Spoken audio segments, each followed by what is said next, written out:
Hello, ഇന്ന് നമ്മൾ silver സ്റ്റോമിനകത്തുള്ള snow സ്റ്റോമിലും പോയിട്ടുണ്ടായിരുന്നു. അപ്പം നമ്മൾ ആദ്യം കാണാൻ പോകുന്നത് സ്നോ സ്റ്റോമിൽ പോയിട്ടുള്ള വിശേഷങ്ങളാണ്. രാവിലെ 10 മണിക്ക് അവിടെ ചെന്ന് കഴിഞ്ഞാൽ ഫസ്റ്റ് സ്നോ സ്റ്റോമിൽ നമുക്ക് കയറാം. ഫസ്റ്റ് ബാച്ചിൽ കയറി കഴിഞ്ഞാൽ പിന്നെ ബാക്കിയുള്ള റൈഡ്സിലെല്ലാം നമുക്ക് പിന്നീട് കയറിയാൽ മതി. അപ്പോൾ ഇന്നത്തെ സ്നോ സ്റ്റോമിൻ്റെ വിശേഷങ്ങൾ നമുക്ക് വീഡിയോയിലൂടെ കാണാം. നമ്മൾ സ്നോ സ്റ്റോമിൽ ചെല്ലുമ്പം ഒരു സെറ്റ് സോക്സ് നമ്മൾ കൊണ്ടുപോയിരിക്കണം. ഭയങ്കര തണുപ്പാണ് അതിനകത്ത്. പിന്നെ നമ്മൾ മാക്സിമം ജീൻസ് ഇട്ടിട്ട് പോകാൻ ശ്രമിക്കണം. ഞാൻ ചുരിദാർ ഇട്ടാൽ പോയാൽ എനിക്ക് പറ്റിയില്ല, ഞാനത് ചിന്തിച്ചില്ല അതിനെക്കുറിച്ച്. പിന്നെ അവിടെ ചെന്ന് കഴിയുമ്പോഴത്തേക്കിനും നമുക്കവർ പ്രത്യേകം ഷൂ തരും. അപ്പോൾ നമ്മുടെ സോക്സ് ഇട്ടിട്ട് വേണം ഷൂസ് ഇടാൻ.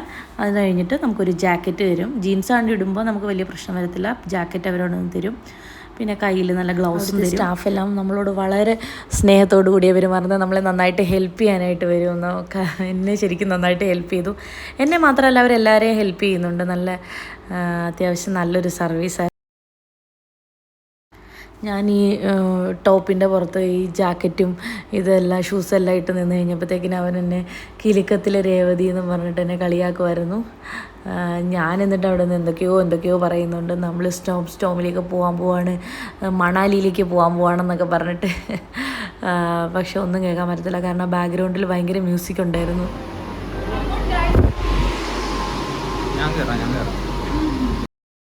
ശരിക്കും നമ്മൾ സ്നോ സ്റ്റോമിനകത്തേക്ക് കയറിയപ്പോൾ തന്നെ പറഞ്ഞ പോലെ തന്നെ -10 ഡിഗ്രിയാണ്. നല്ല തണുപ്പായിരുന്നു. നിറയെ സ്നോ കുന്നുകൂടി കിടക്കുമായിരുന്നു. നമ്മൾ സ്നോയ്ക്കകത്ത് കൂടിയാണ് ഇങ്ങനെ നടന്നു പോകുന്നത്. ശരിക്കും പറഞ്ഞു കഴിഞ്ഞാൽ ഈ ചൂടത്ത് നമ്മൾ ആ സ്നോ സ്റ്റോമിലേക്ക് കയറിയപ്പോഴത്തേക്കിനും നമുക്ക് വല്ലാത്ത മനസ്സിനൊരു കുളിർമയായിരുന്നു. എല്ലാവരും ഒന്ന് കയറി ട്രൈ ചെയ്ത് നോക്കണം. പ്രത്യേകിച്ച് ഈ ചൂടത്തൊന്ന്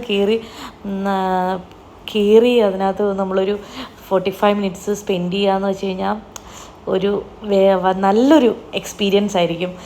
ഇപ്പം ഞാൻ മണാലിയിൽ പോയിട്ടുണ്ട്. അപ്പോൾ എനിക്ക് ആ ഒരു മെമ്മറീസൊക്കെ വീണ്ടും റീകളക്ട് ചെയ്യാൻ പറ്റി. ഇതുപോലെ കുറേ ആക്ടിവിറ്റീസ് അവിടെ ഉണ്ടായിരുന്നു. ഇങ്ങനെ സ്നോയിലൂടെ താഴോട്ട് ചാടി ഇറങ്ങി പോകും. 570 റുപ്പീസാണ് ഇതിന് വരുന്ന ടിക്കറ്റ്. നമുക്കൊരു 45 മിനിറ്റ്സൊക്കെ ശരിക്കും വെർത്താണ്. ഏറ്റവും അവസാനം ഒരു സ്നോ ഫോളൊക്കെ ഉണ്ടത് ഫുള്ളായിട്ട് വന്ന് നമ്മളെ മൂടും. അത് അത്ര നല്ല സൂപ്പറായിട്ടുണ്ടായിരുന്നു.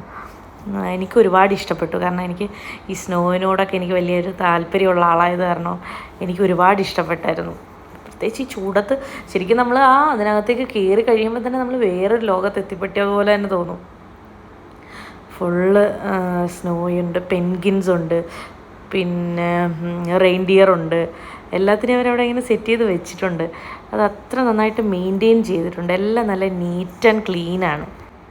സാധാരണ നമ്മളിപ്പം മഞ്ഞുള്ള സ്ഥലത്ത് പോകുമ്പോഴത്തേക്കിനും മഞ്ഞ് ചവിട്ടി ഒരു ബ്ലാക്ക് കളറൊക്കെ ആക്കി ഇട്ടിട്ടുണ്ടാവും.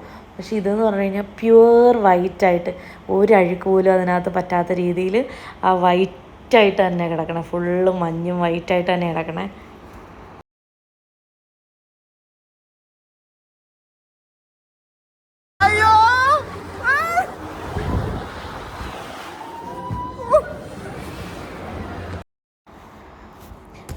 അടുത്ത ഞാനാണ് വരുന്നത്. ഞാൻ ശരിക്കും കാറി കൂവിക്കൊണ്ടാണ് ഞാൻ വരുന്നത്. പക്ഷെ അത് നമുക്ക് ബാക്ക്ഗ്രൗണ്ടിൽ മ്യൂസിക്കുള്ളത് കാരണം ഇടാൻ പറ്റത്തില്ല. ഫുള്ള് എൻ്റെ അമ്മയെ കാറി കൂവി.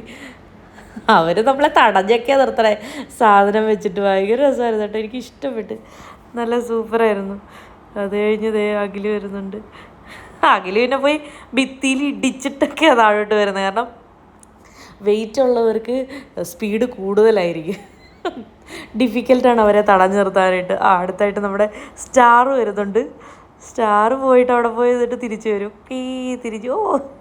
മൊത്തത്തിൽ പോയി ഇടിച്ചിട്ടാണ് തിരിച്ചു വരുന്നത്. അതായത് സൂപ്പറായിരുന്നു. ഇവരൊക്കെ 2-3 വട്ടം അങ്ങോട്ടും ഇങ്ങോട്ടും പോയി. കാരണം ആ ഒരു ഈ നിരങ്ങി വന്ന ഒരു ഫോഴ്സിന് മേളിൽ പോയി തട്ടും, എന്നിട്ട് അത് കഴിഞ്ഞ് നേരെ താഴെ പോയി തട്ടും, താഴേക്ക് വരും, എന്നിട്ട് കുറച്ചുകൂടി മേളിൽ പോയിട്ട് തിരിച്ചു വരും. അങ്ങനെയാണ്. എനിക്ക് വെയിറ്റ് കുറവായത് കാരണം അത്ര വലിയ ഇതായില്ല. അതെ ഞാൻ പോയിട്ട് ഒറ്റ മറിഞ്ഞു വീഴക്കലായിരുന്നു.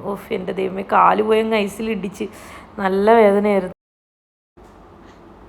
എൻ്റെത് കഴിഞ്ഞപ്പോൾ അടുത്ത അഖില വരുന്നത്. അഖില് തുഴഞ്ഞൊക്കെയാണ് വരുന്നത്. തുഴഞ്ഞു വന്നിട്ട് ഏതൊക്കെയോ ദിശ തെറ്റി ദൂരേക്കൊക്കെ പോവുക. പിന്നെ ഞാൻ വായിൽ നിന്നൊക്കെ ഐസ് നമ്മളിങ്ങനെ ഹോ എന്നിങ്ങനെ കാണിക്കുമ്പോഴത്തേക്കിന് വായിൽ നിന്ന് ഐസ് വരുന്നൊക്കെ പുക വരുന്നതൊക്കെ ആയിട്ട് കാണിച്ചു. പക്ഷെ അധികം പുകയൊന്നും വന്നില്ല.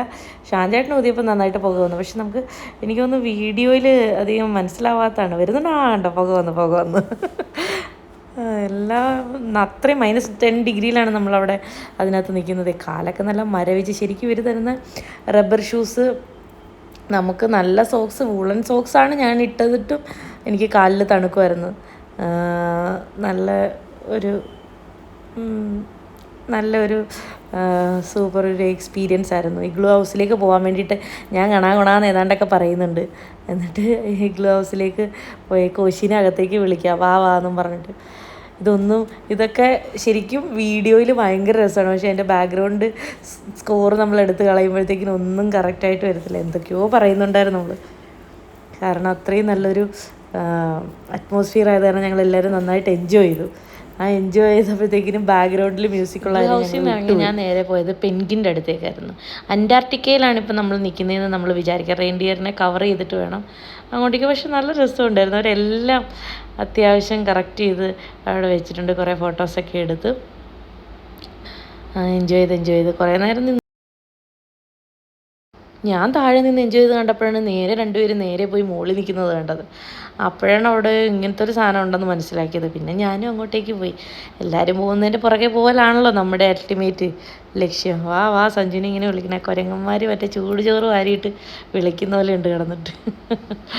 എന്താണെങ്കിലും കിലുക്കത്തിലെ രേവതിനെ പോലെ ഉണ്ടെന്ന് പറഞ്ഞ് പുറകെ നടന്ന് സഞ്ജു കളിയാക്കുമായിരുന്നു. ആ ഡ്രസ്സ് കിടന്നിങ്ങനെ ആടുന്ന കണ്ടിട്ട്. വീഡിയോ കണ്ടപ്പോൾ എനിക്ക് അങ്ങനെ തന്നെ തോന്നുന്നു. ജീൻസ് ഇട്ട് പോയാൽ മതിയായിരുന്നു. അത് തൂക്കുപാലം പോലത്തെ തൂക്കുപാലം തന്നെയായിരുന്നു. അതിൻ്റെ മുകളിൽ കയറിയിട്ട് അതിൻ്റെ മുകളിൽ നിന്നിട്ട് ഡാൻസ് കളിക്കുമായിരുന്നു. അവരെന്നെ പേടിപ്പിക്കാനായിട്ട് നോക്കിയപ്പോൾ ഞാൻ അവരെ അങ്ങോട്ട് പേടിപ്പിച്ച് അങ്ങോട്ട് ഇളക്കി അങ്ങോട്ട് കൊടുത്തു. കണ്ടോ? എന്നിട്ട് ഞാൻ ഹലോ സ്റ്റാൻഡേർഡ് ഭയങ്കര ഇതായിട്ട് നടന്ന് വരുമായിരുന്നു. കുലുങ്ങിയവർക്കും പേടിയൊന്നുമില്ല. ഞാൻ എന്നെ കിലുക്കത്തിലെ രേവതി എന്ന് പറഞ്ഞ് കളിയാക്കിയപ്പം ഞാൻ അങ്ങോട്ട് തിരിച്ചങ്ങോട്ട് സ്റ്റെപ്പിട്ട് അങ്ങ് കൊടുത്തു. അപ്പോൾ കാണാം ഞാൻ എന്നെ കളിയാക്കിക്കൊണ്ട് വൃത്തികെട്ടവൻ അവൻ എൻ്റെ പുറകെ എനിക്ക് വേണ്ടി സ്റ്റെപ്പിട്ടുകൊണ്ട് വരുന്നു. ഇത്രയും നേരം നിങ്ങൾ കണ്ടത് എൻ്റെ പ്രഹസനമാണെങ്കിൽ ഇനി നിങ്ങൾ കാണാൻ പോകുന്നത് കോശിയുടെ പ്രഹസനമാണ്. കോശി ചുമ്മാ ഒരുമാതിരി വൃത്തികെട്ട പ്രഹസനമായിരുന്നു കാണിച്ചുകൊണ്ടിരുന്നത്. എല്ലാം ഞാൻ ഇതിനകത്ത് ഒപ്പിയെടുത്ത് വെച്ചിട്ടുണ്ട്. കോശിയുടെ ഒരു പ്രഹസനം. കോശിക്ക് ശരിക്കും സ്നോ നല്ലപോലെ ഇഷ്ടപ്പെട്ട്. അപ്പോഴാണ് നമ്മുടെ സ്നോ ഡാൻസ് വന്നത്. സ്നോ ഡാൻസ് വന്നപ്പോഴത്തേക്കിന് ഷാൻചേട്ടൻ ആലിൻ ജോസ് പെരേരയായി. അവിടെ എൻ്റെ പറഞ്ഞ ആലിൻ ജോസ് പെരേര. നേരത്തെ ആറാട്ടണ്ണനായിരുന്നു. ഞാൻ ആറാട്ടണ്ണനായിരുന്നു പറഞ്ഞു. ഇപ്പം ആലിൻ ജോസ് പെരേരയായി. എന്ത് ചെയ്യാൻ, ആലിൻ ജോസ് പെരേരയുടെ സ്റ്റെപ്പായിട്ടോണ്ടിരിക്കണം. എനിക്കാണെങ്കിൽ കാല് തണുത്ത് വരച്ചിട്ട്, കാരണം ഈ ഡ്രസ്സ് മാത്രമല്ലേ ഇട്ടിട്ടുള്ളൂ. അപ്പോൾ ഇവരൊക്കെ ജീൻസ് ഇട്ടിരിക്കണം, ഇവർക്ക് ആ പ്രശ്നമില്ല. എനിക്ക് എന്നിട്ട് തണുത്ത് വരച്ചിട്ട് ഞാൻ ഒരു സ്റ്റെപ്പ് അങ്ങോട്ട് ഇട്ട് കൊടുത്തു. സൂപ്പർ സ്റ്റെപ്പല്ലേ. ഒരു 45 മിനിറ്റ്സ് ആണ് നമുക്ക് ഈ സ്നോയിൽ എൻജോയ് ചെയ്യാനായിട്ട് നമുക്ക് കിട്ടിയത്. അതിൻ്റെ ലാസ്റ്റ് ഒരു 15 മിനിറ്റ്സ് ഇവർ നല്ല പാട്ടൊക്കെ ഇട്ടിട്ട് നല്ല സ്നോ ഇങ്ങനെ പെയ്യിപ്പിക്കും.